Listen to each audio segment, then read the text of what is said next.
एक भक्त सदैव ये जानकर विश्राम करे कि कोई है जो सदैव उसका ध्यान रखता है।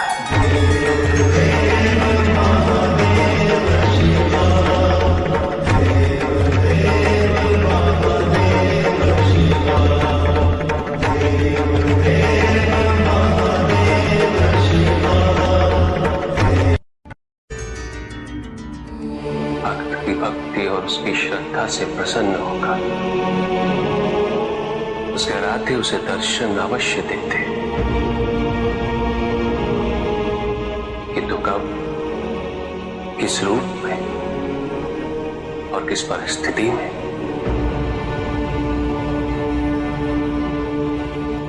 इसका पूर्व ज्ञान होना भक्त के लिए संभव नहीं होता। जब जब भक्त भगवान का ध्यान करता है, तब तब भगवान भक्त का ध्यान रखते हैं।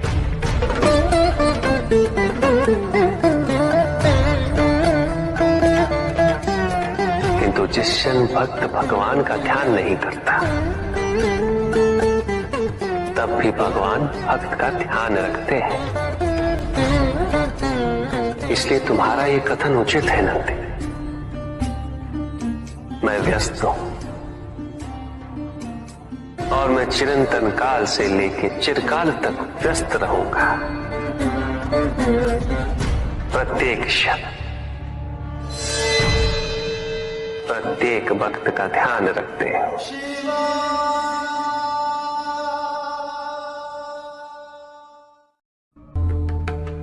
जिसके कारण स्वार्थ, विनाश, क्रूरता, अशांति और भय में वृद्धि हो, वह ज्ञान है। किंतु जो व्यक्ति को उदार, निर्भीक, सहनशील और विनम्र बनाए, वही ज्ञान है।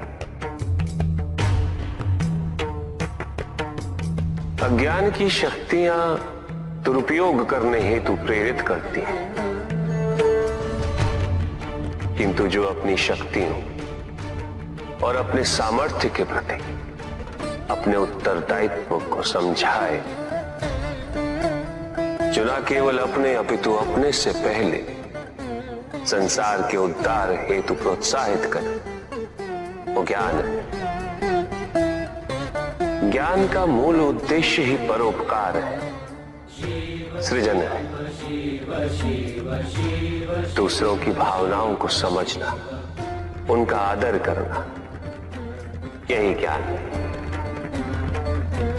क्योंकि ज्ञान हमें न केवल अपने अपितु दूसरों के दुख और सुख के प्रति भी संवेदनशील बनाता है। किंतु जो दूसरों की भावनाओं का अनादर करे, उसे ज्ञान की श्रेणी में कैसे रखा जा सकता है? अज्ञान के कारण व्यक्ति सांसारिकता में बंधता जाता है, मोह माया में उलझता जाता है। अज्ञान परम सत्य से दूर ले जाने का माध्यम है, किंतु ज्ञान व्यक्ति को परम सत्य की ओर ले जाता है। ज्ञान मुक्तिदायक है, मोक्ष का मार्ग है, और इस मुक्तिदायक ज्ञान का सर्वोच्च रूप है आत्मज्ञान। और यही ज्ञान की पूर्णता भी है कि व्यक्ति अपने को समर्पित कर दे, छोड़ दे अहंकार को, तो ब्रह्म की इच्छा ही पूर्ण होती है, और अभी भी वही फलित हो रही है। ऐसा नहीं है कि हम उससे भिन्न फलित करा लेंगे, लेकिन व्यक्ति भिन्न फलित कराने में लड़ेंगे, टूटे, नष्ट हो। कुछ भी सुनने और समझने के लिए मन का मौन रहना आवश्यक है। किंतु मन मौन रहना नहीं जानता। वो तो निरंतर कुछ ना कुछ कहता रहता। प्रतिपल शब्दों का आक्रमण चलता रहता है मन पर, और यही आक्रमण है जिसके कारण व्यक्ति कभी भी शब्दों के परे नहीं जा पाता। जहां जीवन की सत्यता का बोध उसकी प्रतीक्षा कर रहा होता। कभी भी किसी व्यक्ति का विवेक, उसके संस्कार, निर्भीकता तथा उसके आचरण की परिपक्वता को परखना हो तो उसे शक्तियों से सुसज्जित करता हूं, पदाधिकार सौंपता हूं। परिणाम स्पष्ट हो जाएगा। प्रभु, यदि आप स्वयं यहाँ कैलाश में उपस्थित हैं, तो प्रतिदिन का संध्या काल पूजन आपके समक्ष क्यों नहीं होता है? पूजित का साक्षात सामने होना मन को भटकने नहीं देता, किंतु जो सच्चे भक्त हैं, भगवान तो उनके मन में, उनके हृदय में निवास करते हैं। जिनके हृदय में श्रद्धा है, उनके लिए पूजा करने हेतु अपने आराध्य का साक्षात सामने होना अनिवार्य नहीं।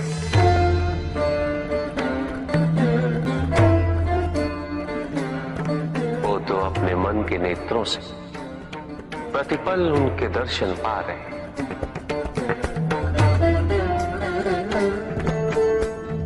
उनकी प्रत्येक अनुभूति में भगवान है।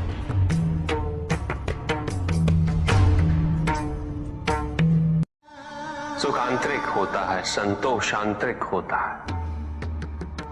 उन्हें बाहरी तत्वों से रेखांकित और परिभाषित नहीं किया जा सकता, आकार से नहीं पाया जा सकता। आकार के आधार पर केवल अहंकार ही उत्पन्न होता है, क्योंकि आकार से तुलना करने का संदर्भ प्राप्त हो जाता है। यदि तुम्हारा आकार छोटा है तो तुमसे भी छोटा कोई ना कोई अवश्य होगा, और यदि उसी प्रकार तुम विशाल हो तो तुमसे भी विशाल इस संसार में कोई ना कोई अवश्य होगा।